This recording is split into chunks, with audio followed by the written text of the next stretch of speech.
체험으로 라는 말씀으로 이 새벽에 은혜의 말씀을 전하도록 하겠습니다.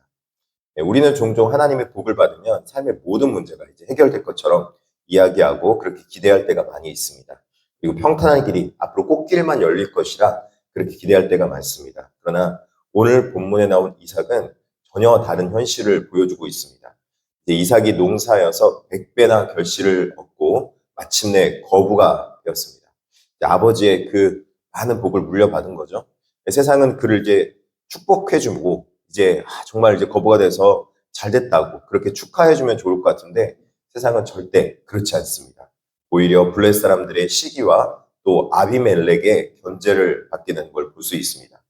하나님의 복이 도리어 관계 속에서는 긴장을 만들고 그가 누리던 익숙한 편안함을 빼앗아 가게 된 것이죠. 이처럼 신앙을 지키며 사는 삶이 때로는 오해와 불이익을 가져올 때가 많이 있습니다. 갈등과 위기 앞에서 우리는 어떻게 반응하며 살아야 할 것인가? 오늘 본문을 통해서 한번 살펴보도록 하겠습니다.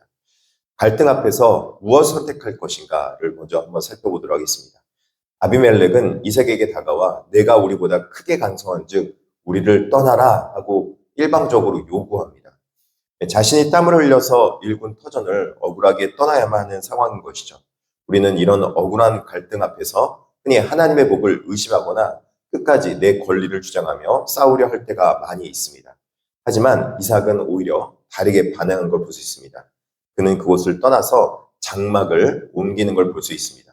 자신의 권리와 자존심을 앞세워 싸우는 대신에 하나님의 약속을 붙들기로 선택한 것이죠. 갈등의 순간에 우리가 주어야 할 것은 얄팍한 내 자존심이나 마땅히 누려야 할 권리가 아니라는 것입니다. 끝까지 나를 책임지시는 하나님을 신뢰하며 우리가 장소와 상황과 여건을 붙드는 것이 아니라 하나님을 붙들고 하나님의 언약을 붙드는 것이 가장 중요하다는 것입니다. 우리 삶 속에 이런 것 많이 있지 않습니까? 어떤 상황에서 갈등의 순간에 내가 정말 이렇게까지 해야 되나? 근데 그 상황 속에서도요. 하나님의 약속의 말씀을 붙들고 하나님과 동행하기로 작정한다면 하나님과 멀어지지만 않는다면 우리는 다시 복을 받을 기회가 있습니다. 왜 그렇습니까? 복의 근원이 하나님이기 때문에 그렇습니다. 복의 근원이 땅이나 상황이나 여건이 아니라 복의 근원이 누구라고요? 하나님이라. 복의 근원인 하나님을 붙들고 있기 때문에 내가 무너진 곳에서 내가 엎드러진 곳에서 다시 일어설 수 있다는 그 믿음을 가져야 될 줄 믿습니다. 두 번째는 포기와 양보입니다. 이삭은 이제 아버지 아브라함이 받던 우물들을 다짐하며 언약의 계승자임을 분명히 드러내기 시작합니다. 근데 그럴 때마다 이제 이웃 백성들이 괴롭히는 거죠. 그럴 목자들이 끊임없이 이제 다툼으로 나오는 것을 볼 수 있습니다. 이삭은 이미 강성한 자였기 때문에 얼마든지 힘으로 맞설 수 있었고 싸워서 이길 수도 있었습니다. 하지만 그는 싸우지 않고 애써 판 우물들을 포기하기 시작합니다. 다툼과 대적함의 자리를 미련 없이 비우고 다시 옮겨서 우물을 팝니다. 그래서 다툼이라는 것은 애색이라는 우물이고요. 대적함이라는 것은 신나라는 우물입니다. 그러니까 처음에 그곳에 가서 우물을 팠더니 우물을 한번 나오는 것도 쉽지 않은데 그곳에 우물이 나서 다툼이란 신나 애색이라는 그 우물을 팠더니 우물이 나왔어요. 정말 기적 같은 일이죠. 그러니까는 아브라함은 물의 근원에서 살아야 되는데 그 옮길 때마다 물의 근원이 나오게 되는 하나님의 복을 누린 것입니다. 또 그리고 그곳에 또 옮겼더니 신나라는 대적함이라는 그 우물도 팠더니 또 나오는 것이죠. 한번 파기돼서 얻기도 어려운 그 우물을 팔 때마다 나온 것입니다.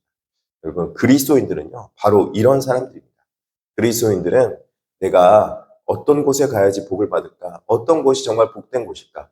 하나님만 멀어지지 않는다면 그곳이 하나님과 동행할 수 있다면 그것이 복된 곳인 줄 믿으시길 바랍니다. 여러분 우리 교회도요. 아무리 건물 있고 뭐와 땅이 넓고 그래도요. 이곳에 하나님이 계시지 않으면 우리 교회는 무의미합니다.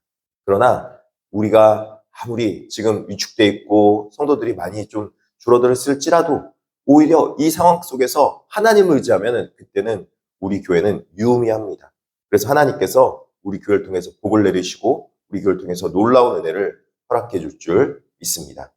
이제 이삭이 거기서 옮겨서 다른 우물을 봤더니 그들이 이제 더 이상 다투지 않게 되었다. 그렇게 말합니다. 22절이죠. 그 이름을 이제 뭐라고 말합니까? 르호봇이라 그렇게 말합니다. 이제는 여호와께서 우리를 위하여 넓게 하셨으니 이 땅에서 우리가 번성하리로다 하였더라. 이삭은 뒤로 물러난 것처럼 보이지만 하나님과 동행했기 때문에 결코 패배한 것이 아니라 오히려 승리를 거머쥘 수 있었습니다. 나의 정당한 목마저 기꺼이 하나님 앞에서 하나님을 붙들고 다른 모든 것을 비워낼 때 오히려 하나님께서 비워진 곳에 채우심으로 임하시는 것을 볼 수 있습니다. 여러분 살다가 여러분이 인정받지 못하고 또 속상하고 여러 가지 마음 아프고 가슴 아픈 일이 있을 때 여러분을 채워줄 수 있는 분은 누구십니까? 하나님이십니다. 하나님이 함께 계시면 여러분의 비어진 곳이 채워질 줄 믿고 여러분 비어진 곳간이 채움받게 되어 있습니다. 말씀을 붙드십시오. 말씀을 붙드시면은 여러분의 자녀들도 반드시 복을 받고 여러분의 자녀가 어딜 가든지 여러분이 지키는 것보다 하나님이 여러분을 지켜주시는 놀라운 은혜가 임할 줄 믿습니다. 세상에 증거되는 삶으로 이제 나아가는 것, 이삭을 볼 수 있습니다. 이삭이 모든 것을 양보하고 브엘세바로 올라갔을 때 하나님은 그 밤에 나타나 두려워하지 말라 하고 언약을 재확인해 줍니다. 이삭은 이제 그곳에서 제단을 쌓고 여호와의 이름을 부르며 예배하기 시작합니다. 하나님은 이삭의 삶을 다시 언약 중심으로 불러오고 있는 걸 볼 수 있습니다. 놀라운 일은 이제 그 다음에 일어납니다. 이삭을 메모찾게 내몰았던 아비멜렉 군대장관이 이삭에게 찾아와서 이제 이렇게 고백합니다. 창세기 26장 28절에 그들이 이르되 여호와께서 너와 함께 계심을 우리가 분명히 보았으므로 우리의 사이 곧 우리와 너 사이에 맹세하여 너와 계약을 맺으리라 하였노라. 이삭은요 말로만 신앙한 것이 아니라 삶으로 증명했어요. 말로만 하나님 믿습니다 그렇게 하는 것이 아니라 삶으로 자신을 증명해서 다른 사람들이 이삭 당신을 보니까 하나님 정말 살아계신 것 같다고, 하나님이 당신과 동행하시는 것 같다고, 당신이 하나님과 동행하고 있는 걸 내가 눈으로 보았다고 지금 그렇게 말하고 있는 거 아니겠습니까?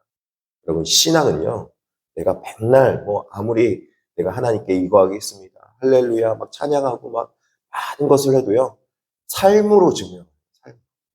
그 사람 보면은 정말 믿음의 사람인 것 같아. 정말 저 사람 보면 하나님 동행하는 것 같아. 라는 그 믿음의 고백을 삶으로 증명해내는 것이 신앙이라고 말하고 있습니다. 우리 삶 속에서 여러 가지 평화를 위해서 비워내지는 것이 있을지라도 그 비움 속에서 하나님이 그 비움 속에 채워주심이 있다면 여러분 삶 가운데 신앙을 증명하게 될 것이며 증명된 신앙은 앞으로 여러분의 삶 속에서 간증거리요 또 그리고 하나님의 놀라운 역사의 구원의 흔적들이며 구원의 확증이 될 줄 믿습니다. 여러분 그런 신앙의 삶 가운데서 여러분이 하나님 앞에 놀라운 은혜가 임할 줄 믿습니다. 마지막 결론입니다. 우리는 이제 삶의 갈등 앞에서 어떤 것을 붙들고 있습니까? 당장의 이익과 권리를 움켜쥐려 할 때 우리는 모든 것을 같이 잃어버릴 수 있습니다. 그러나 하나님께서 하나님을 붙들고 우리가 나머지 것들이 때로는 비워질 수 있습니다. 비워질 때가 있을 때 하나님을 붙들면 하나님께서는 그 모든 것을 채우시고 인도하시는 놀라운 하나님이십니다. 하나님은 어떤 하나님이냐? 하나님은 자기의 언약 백성에게 언약을 이루시고 성취하시며 채우시고 만족해 하시는 하나님이십니다. 어떻게 하라고요? 내 입을 크게 열라 내가 채우리라. 아멘. 사랑하는 성도 여러분, 새벽에 나와서 여러분 입을 크게 여십시오. 여러분 자녀를 위해서 입을 크게 열고 여러분 가정을 위해서 입을 크게 열고 교회를 위해서 입을 크게 여십시오. 그래서 하나님께서 이 교회와 가정과 여러분 자녀를 채우시는 놀라운 하나님의 은혜를 축복을 누릴 수 있는 저와 여러분에게 진심으로 축복합니다. 기도하겠습니다.